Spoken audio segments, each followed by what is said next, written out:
देखिए, संसार में हमसे जो बड़े हों उनकी बातों को सुनने से, उनको स्पर्श करने से, उनकी सेवा करने से हमारी 4 चीज अनायास बढ़ जाती है।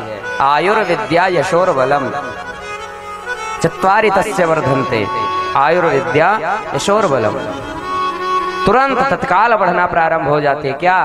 पहली आयु, दूसरी विद्या, तीसरा यश और चौथा बल। इसलिए हमें अपने से बड़ों का सबका सम्मान करना चाहिए। भगवान श्री कृष्ण अपनी लीलाओं के माध्यम से सबको सुंदर उपदेश देते हैं, ज्ञान देते हैं। एक दिन भगवान श्री कृष्ण अपने सखाओं के साथ खेल रहे थे ब्रज में। सारे मित्रों ने मिल करके कहा कि कन्हैया चलो आज यज्ञ करते हैं। कैसा यज्ञ? नकली यज्ञ। तो उन्होंने वृक्षों के पत्तों को निकाला और रख दिए, उसी का कुंड बनाए, हवन कुंड, और उसी के माध्यम से कृष्णाय स्वाहा, विष्णवे स्वाहा, इंद्राय स्वाहा स्वाहा करने लगे। और जब यज्ञ हो गया तो भगवान बोले कि अरे भाइयों, यज्ञ तो तुमने कर लिया, लेकिन यज्ञ की पूर्णाहुति तभी होती है जब ब्राह्मण भोजन हो जाए। जब तक ब्राह्मण भोजन नहीं तब तक यज्ञ की पूर्ति नहीं। अब सारे ग्वाल वाल मिल करके एक निर्णय लिए कि चलो ब्राह्मण भोजन करवाया जाए। तो मथुरा के सारे ब्राह्मणों को निमंत्रित कर दिया गया है। ब्राह्मण देवताओं, नंद राय जी के यहाँ आपके भोजन का निमंत्रण है। अब पंडित जी जो थे सोचे कि अब नंद राय जी के यहाँ निमंत्रण है, अर्थात बढ़िया चकाचक मालपुआ खाने को मिलेगा, नाना प्रकार के व्यंजन को खाने को मिलेगा। ब्राह्मण देवता आज नहीं खाए, कल भी नहीं खाए, अब परसों का निमंत्रण है। देवी जी कहती महाराज कुछ तो खा लो पंडित जी।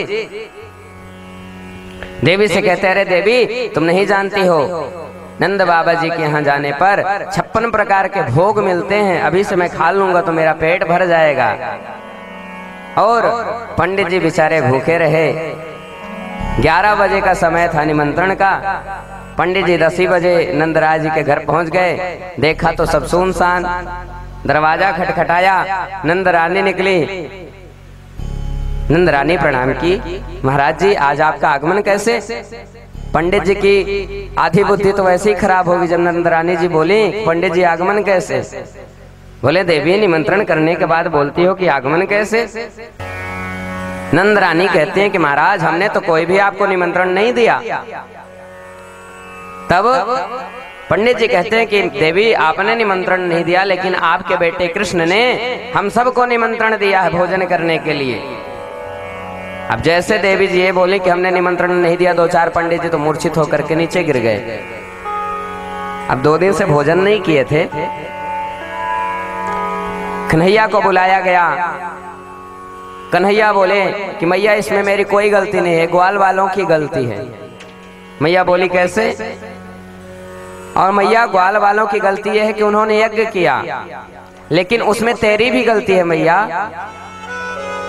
भगवान बोले जब कि मैया तेरी गलती है, तो मैया बोली अरे लाला मैंने तो कोई गलती नहीं की, मेरी गलती कैसे हो गई? भगवान बोले मैया तुम ही तो बोलती थी कि जब यज्ञ करो तो ब्राह्मणों को भोजन करवाओ, अन्यथा यज्ञ अधूरा रह जाता है। सो मैंने इन ग्वाल वालों को बता दिया और ग्वाल वालों ने मान लिया और सारे ब्राह्मणों को निमंत्रण तेरे घर के लिए दे दिया। और इसमें तेरी भी गलती नहीं है मैया, ये ब्राह्मणों की गलती है। बोले कैसे? बोले एक बात बता मैया, यज्ञ नकली भाई, यज्ञ तो कोई पत्तों का हुआ था। जब यज्ञ नकली तो बाभन भोजन भी नकली। अब पंडित जी आ ही गए हो तो मन में सोच लो मालपुआ 56 भोग खा लिए हो, 11-11 रुपए दक्षिणा भी मिल गई है, अब चले जाओ। प्रेम से बोलो जय श्री कृष्ण। भगवान की इन दिव्य लीलाएं इतना सबको सुख प्रदान करती हैं कि सब उन दिव्य लीलाओं में रस को प्राप्त करते हैं। जब बांसुरी का निनाद करते हैं तो गाय के बछड़े पूंछ उठा करके ऐसे भागते हैं मानो संसार की सारी खुशी उन्हें मिल गई हो। गौ माता मुख में चारा डाले रहती हैं, चारा को चबाना भूल जाती हैं भगवान श्री कृष्ण की बांसुरी को सुन करके। भगवान श्री कृष्ण गौ माता से अत्यंत प्रेम करते हैं, होना भी चाहिए। हमारे आराध्य जब गौ माता से इतना प्रेम करते हैं तो हमारा भी कर्तव्य है कि हम भी गौ माताओं को प्रेम करें, उनका सम्मान करें। हमारे पास यदि व्यवस्था ना हो उन्हें रखने के लिए तो हर शहर में कहीं न कहीं गौशाला है, एक गौ माता को गोद ले लो और जिंदगी भर उस गौ माता का पालन पोषण करो। जिसके जीवन में उपार्जित धन से गौ माता का भरण पोषण होता है, उसे संसार में कभी दरिद्रता उसके घर में नहीं आती, वो कभी दरिद्र नहीं हो सकता। आप गांवों में जाइए, गांवों में देखेंगे कि गांव का कोई भी व्यक्ति दरिद्र नहीं होता है, कहीं न कहीं उसके पास भोजन की व्यवस्था जरूर होगी। क्यों? क्योंकि गांव में रहने वाला लगभग व्यक्ति गौ माता की सेवा करता है, और जो गौ माता की सेवा ना कर सका उसके इस जीवन में, मनुष्य जीवन में आने का कोई मोल नहीं है। संसार में धारक तत्व पृथ्वी के जो हैं उनमें से एक गौ माता भी है।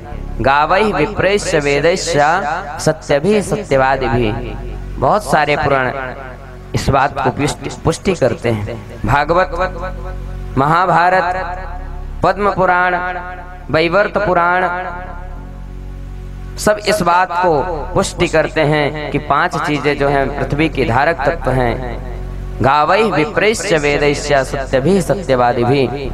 गौ माता, सर्वप्रथम गौ माता के बारे में कहा गया है। क्यों? क्योंकि गौ माता यदि सुरक्षित है तो गौ माता से संपूर्ण सृष्टि सुरक्षित है। जहाँ गौ माता सुरक्षित नहीं वहाँ संपूर्ण सृष्टि में कहीं न कहीं से असुरक्षा जन्म ले लेती है। आज विदेशों में भी गौ पालन का बढ़िया व्यवस्था कर दी गई है। विदेशों में भी गौ माता को सुंदर ढंग से उन्हें व्यवस्थित किया जाता है, उनका पालन किया जाता है।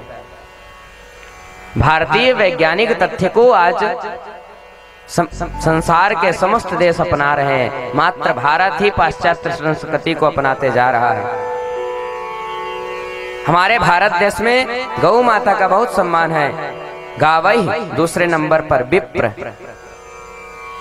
विप्रथार्थ शिक्षा पद्धति। विप्र का मतलब शिक्षा पद्धति।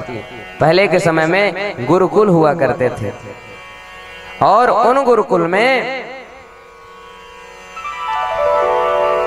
ब्राह्मण बच्चों को बढ़िया वेद का पाठ पढ़ाया जाता था, ज्योतिष का पाठ पढ़ाया जाता था, तर्क संग्रह आदि पढ़ाया जाता था, भागवत का ज्ञान दिया जाता था। लेकिन वर्तमान पर ऐसी विपरीत दिशा आई है जिससे कुछ नहीं बनता। चलो सोचते हैं पंडिताई कर लो, पंडिताई में बड़ा फायदा है।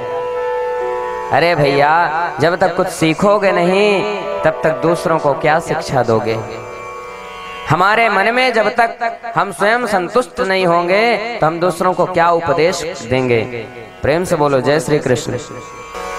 आज यदि सबसे विकृत कोई चीज है तो विप्र पद्धति है, शिक्षा पद्धति है। हमारे भारत देश में पढ़ने वाले विद्यार्थी नासा में जाकर के हेड हो सकते हैं, लेकिन आज संस्कार खो चुके हैं। शिक्षा तो प्राप्त करते हैं लेकिन संस्कार नष्ट हो गए। उन्हें अपने माता पिता का कैसे सम्मान करना है, अपने से बड़ों का कैसे सम्मान करना है मालूम नहीं, ज्ञान नहीं। क्यों? क्योंकि आज हमने शिक्षा पद्धति को विकृत कर दिया है, लगाम लगा करके।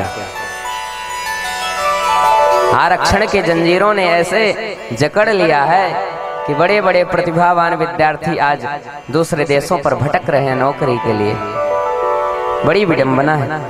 हमारे भारत देश में बड़े बड़े योग्यतावान विद्यार्थी हैं, बालक हैं, लेकिन उनको कोई पूछने वाला नहीं। क्यों? क्योंकि आरक्षण की जंजीरों ने उनके पांव को बांध करके रखा है। आज शिक्षा इतनी विकृत हो गई कि हम डॉक्टर तो बन जाते हैं, लेकिन कोई व्यक्ति गरीब आ जाता है, निर्धन आ जाता है, तो उसको एक दवा देने के लिए मन में हम विचार नहीं करते कि वो एक गरीब है, उसे 2 रुपए की हम दवा दे देंगे तो शायद उसका जीवन बच जाए। उससे भी पैसा मांगते हैं। और तो और कई जगह तो ऐसा होता है श्रीमान कि व्यक्ति मृतप्राय हो जाता है और उसको रखे रहते हैं हॉस्पिटल वाले बिल बनाने के लिए। शिक्षा बहुत है भारत देश में, शिक्षा की कमी नहीं है, लेकिन आज जो संस्कार हैं वे सब नष्ट हो गए। पहले के जमाने में सब कार्य संस्कारों से हुआ करते थे, आज सारे कार्य व्यापार से होते हैं। आप कुछ कर लो, आप कोई भी काम करो, सभी कार्यों में व्यापार प्रधान हो गया है। जितना कन्या के विवाह में खर्च करते हो तादृशम परिकल्पयेत, उतना भागवत के आयोजन में खर्च होना चाहिए। लेकिन इसमें कहीं नहीं लिखा कि व्यास को 10 लाख रुपए दो। अरे भाई, जिसके पास जितनी सामर्थ्यता उतना तो प्रदान करेगा। आज व्यासपीठ इसीलिए विकृत हो गई क्योंकि पैसा की मांग हो गई कि बिना 10 लाख के नीचे हम जाएंगे नहीं। क्या गरीब भागवत नहीं सुन सकता? क्या निर्धन भागवत नहीं सुन सकता?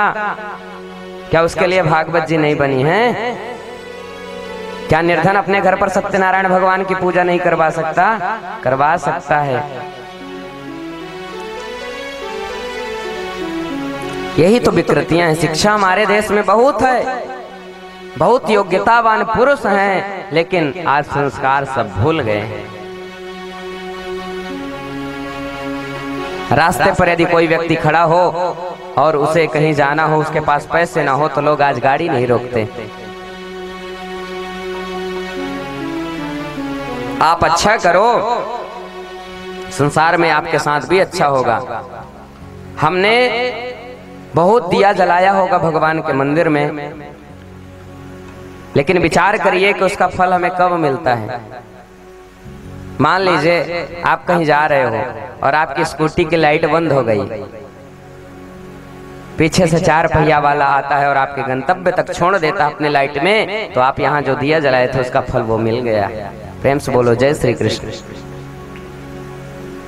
भगवान बड़े दयालु हैं, प्रत्यक्ष रूप से आपको कोई चीज नहीं देते हैं, लेकिन हर चीज वो लौटा देते हैं। श्रवण मंगलम श्रीमदाततम भुवि गृह्णन्ति ते भूरिदा जना। भगवान कभी किसी का कर्ज लेकर के नहीं रहते। आपने एक बार यदि भगवान का नाम लिया, भगवान आपको अनंत गुना फल दे देते हैं। आप चलिए 1 पांव, भगवान चलेंगे 60 पांव। हम 1 कदम चलते हैं, ठाकुर जी हमारे तरफ 100 कदम चलते हैं। चलना तो सीखिए, हम चले तो सही उनके तरफ। हमने चलना बंद कर दिया और सोचते हैं कि हमें भगवान मिल जाएं, आकर के प्रकट हो जाएं, तो ये असंभव है। प्रयास ऐसा करें हम कि भगवान की प्राप्ति हो। मानव जीवन है ये, कोटि कर्मों से पाया है मानव कतन, ये जीवन दोबारा मिले ना मिले। यह मनुष्य जीवन अनंत कोटि कर्मों से, पुण्यों के कर्मों से हमें मिलता है, और यह जीवन साधन धाम मोक्ष कर द्वारा जे न पाई परलोक संवारा। इस मनुष्य तन को पाने के बाद भी यदि हमारा मोक्ष नहीं हुआ, मोक्ष का मतलब क्या है? समस्त आकांक्षाओं की पूर्ति हो जाना ही मोक्ष है। प्रेम से बोलिए जय श्री कृष्ण। लेकिन मनुष्य जीवन में कोई कामना पूर्ति होती ही नहीं है। एक कामना पूर्ति हुई, दूसरे कामना की परिकल्पना चालू हो गई। हमने मन में विचार किया कि हमारा घर हो जाए, घर हो गया तो सोचने लगे 4 पहिया हो जाए।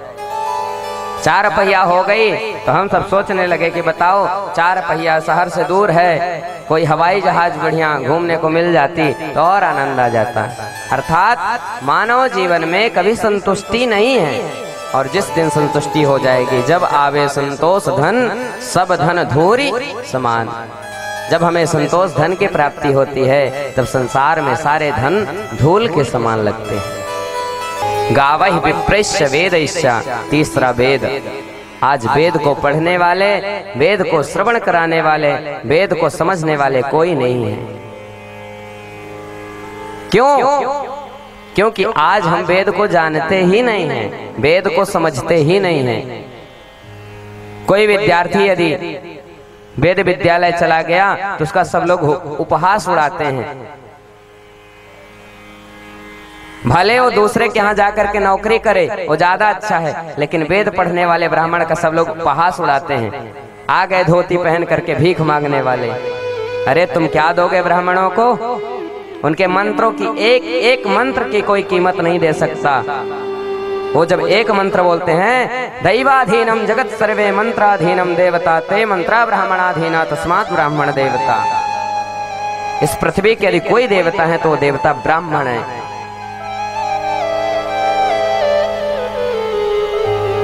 क्योंकि देवताओं के अधीन में पूरा संसार है।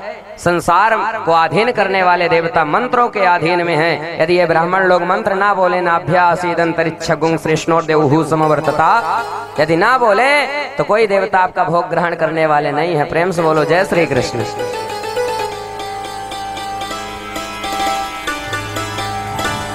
ते मंत्रा ब्राह्मणाधीना, और वे मंत्र ब्राह्मणों के अधीन हैं। इसलिए ब्राह्मण इस पृथ्वी के देवता हैं। आज वेदों का उपहास हो रहा है, ब्राह्मणों का उपहास हो रहा है। ब्राह्मण के वस्त्र को धारण करने वाले समस्त मनुष्यों का अरे कोई चंदन लगा ले तो लोग कहने लगते हैं देखो ढोंगी आ गया। कहाँ जा रहे हैं हम? कहाँ आ गए? हमारी ये तो शिक्षा पद्धति नहीं हुआ करती थी। आज माता पिता बच्चों को वेद पढ़ाने से डरते हैं, वेद नहीं पढ़ाते। कहीं हमारा बच्चा साधु न हो जाए। अरे भाग्यशाली माता पिता वो होते हैं, सुई सुनु जननी सुई सुत बड़ा भागी। उसी जननी की, उसी माँ की कोख पवित्र होती है जिसके कोख से उत्पन्न हुआ बालक भगवान का भक्त होता है। बच्चा डाकू बन जाए चलेगा, लेकिन पंडित ना बने, भक्त ना बने, संत ना बने।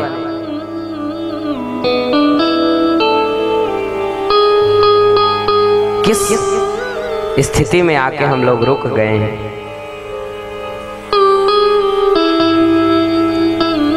अन्य पंथ और समुदाय के लोग अपने बच्चों को अपने धर्म की शिक्षा देते हैं। एक हम ही ऐसे मनुष्य हैं जो अपने धर्म की शिक्षा अपने बच्चों को नहीं देना चाहते। आपके बच्चे यदि ये पूछ लें कि भगवान की पूजा आप क्यों करते हो माता पिताजी, आपके पास उत्तर नहीं है। क्यों? क्योंकि आपने कभी धर्म शास्त्रों को अध्ययन नहीं किया। जिस दिन हम अपने धर्म शास्त्रों का अध्ययन करना प्रारंभ कर देंगे, जिस दिन अपने धर्म शास्त्रों को जानना प्रारंभ कर देंगे, सर्व धर्मान परित्यज्य मामेकम शरणम व्रज। भगवान कहते हैं सभी धर्मों का परित्याग करके मात्र तुम मेरी शरण में आ जाओ, मैं तुम्हारा कल्याण कर दूंगा। गावहि विप्रैश्य वेदैश्च सत्यभिः, सत्य बोलने वाला। चौथा तत्व है पृथ्वी का धारक तत्व, जो पृथ्वी को धारण करके रखा है। सत्य भी, सत्य बोलने वाला। प्रायश्च आज मनुष्य असत्य भाषण में लीन हो चुका है।